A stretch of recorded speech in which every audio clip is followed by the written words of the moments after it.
नमस्कार दोस्तों, मैं हूं जितेंद्र दीक्षित। 4 पीएम महाराष्ट्र में आपका स्वागत है। इन दिनों महाराष्ट्र की एकनाथ शिंदे सरकार एक चक्रव्यूह में फंसी हुई है। एक ऐसे चक्रव्यूह में जिससे बाहर निकलने का रास्ता उसे नजर नहीं आ रहा।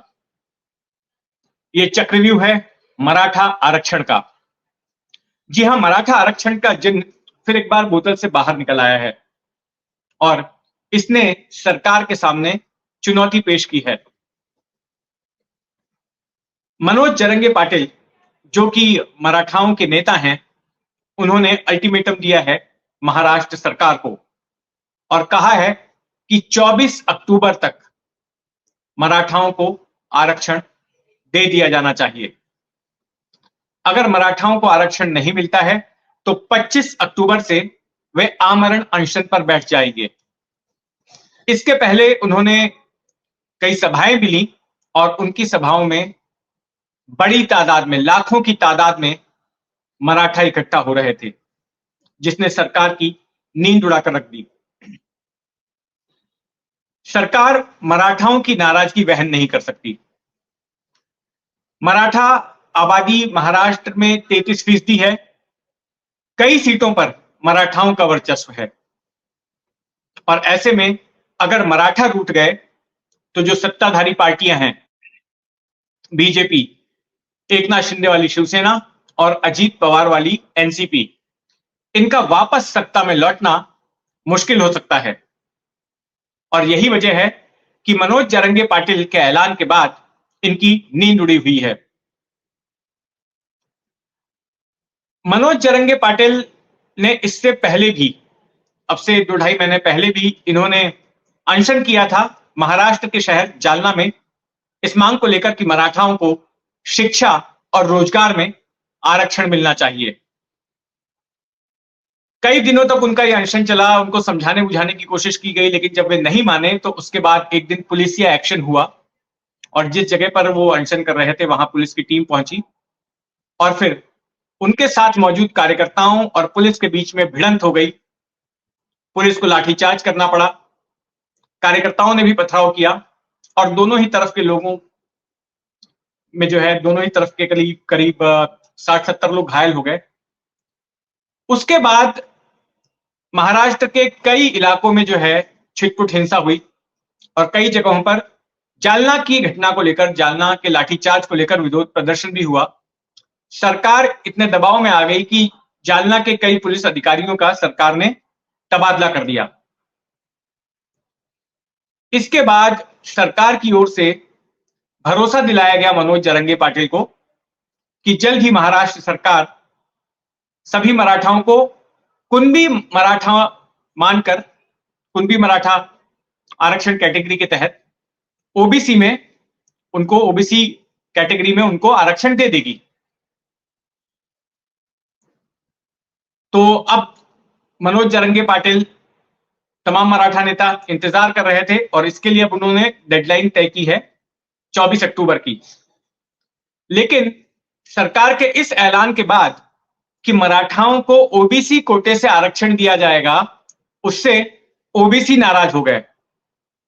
तमाम ओबीसी संगठनों की ओर से बयान आया कि अगर ऐसा हुआ तो फिर ओबीसी समुदाय के लोग सड़क पर उतर आएंगे, वे आंदोलन करेंगे।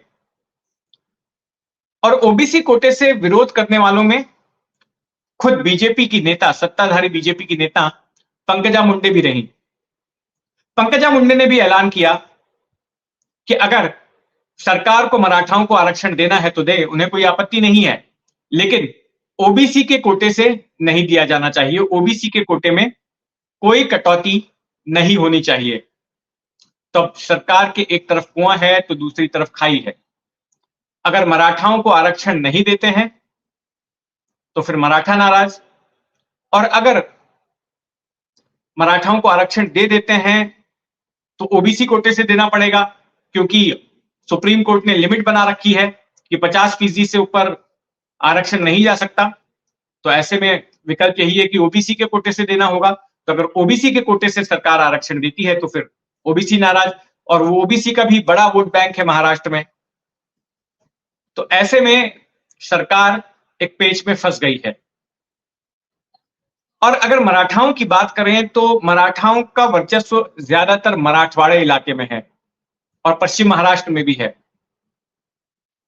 करीब 10 से 12 कुल लोकसभा सीटें ऐसी हैं जहां पर मराठा वोटर निर्णायक भूमिका निभाते हैं और वोट परसेंटेज पर अपना असर डालते हैं।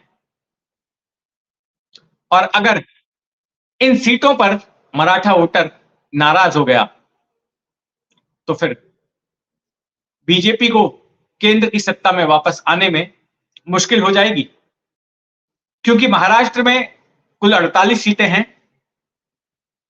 उत्तर प्रदेश के बाद सबसे ज्यादा सांसद लोकसभा के महाराष्ट्र से ही आते हैं, और अगर महाराष्ट्र से सांसदों की संख्या गिरी तो फिर बीजेपी सरकार का वापस लौटना मुश्किल हो जाएगा। तो इसलिए बीजेपी मराठाओं की नाराजगी मोल नहीं लेना चाहती। मराठाओं को रिझाने के लिए बीते चंद दिनों से अखबारों में विज्ञापन दिए जा रहे हैं कि हम आपको आरक्षण देंगे। साथ ही में यह बताया जा रहा है कि सरकार ने मराठाओं के लिए क्या कुछ किया है, किस तरह की योजनाएं लाई हैं, तो उसका मराठा समुदाय के लोग फायदा उठा सकते हैं। ये सब बताने की कोशिश की है, लेकिन बॉटम लाइन ये है कि मराठा अपनी इस मांग पर अड़िग हैं कि हमें आरक्षण दिया जाना चाहिए। यह मांग 2018 से चल रही है। 2014 में देवेंद्र फडणवीस पहली बार महाराष्ट्र के मुख्यमंत्री बने थे। उसके बाद उन्हें मराठा आरक्षण की चुनौती का सामना करना पड़ा 2018 में। 2018 में मराठा संगठनों ने मराठा क्रांति मोर्चा इस बैनर के तहत राज्य के अलग अलग शहरों में मूक मोर्चे निकाले, शांति प्रिय मोर्चे निकाले और आरक्षण की मांग की। लेकिन कुछ वक्त बाद ही यह आंदोलन हिंसक हो गया। कई जगहों पर हिंसा हुई। कुछ एक युवकों ने मांग को लेकर आत्महत्या भी कर ली। औरंगाबाद में एक शख्स नदी में कूद गया। उसके बाद औरंगाबाद में भी हिंसा भड़क उठी। चूंकि चुनाव अगले ही साल थे, यानी कि 2019 में चुनाव थे, तो ऐसे में सरकार दबाव में आई और सरकार ने ऐलान कर दिया कि हम मराठाओं को आरक्षण दे रहे हैं। तो उस वक्त आंदोलन ठंडा पड़ गया। लेकिन उसके बाद जब इस फैसले को अदालत में चुनौती दी गई तो अदालत में सरकार का फैसला टिक नहीं सका और मराठाओं को आरक्षण देने का फैसला अदालत ने रद्द कर दिया।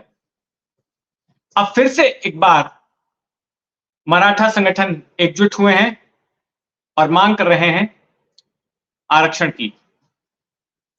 सरकार का कहना है कि हम कुछ ऐसा तरीका निकाल रहे हैं मराठाओं को आरक्षण देने का ताकि वो कानून के दायरे में फिट बैठे और अदालत उसे खारिज भी ना कर सकें। तो ये क्या मसौदा होगा, क्या तरीका होगा, ये जानना दिलचस्प होगा। और यह भी देखना होगा कि 24 अक्टूबर के बाद महाराष्ट्र में क्या होता है। मराठा आंदोलन से लेकर जो भी गतिविधि होगी, जो भी हलचल होगी, उस पर हमारी नजर बनी रहेगी। आप भी अपनी नजर बनाए रखें 4 PM महाराष्ट्र पर। धन्यवाद।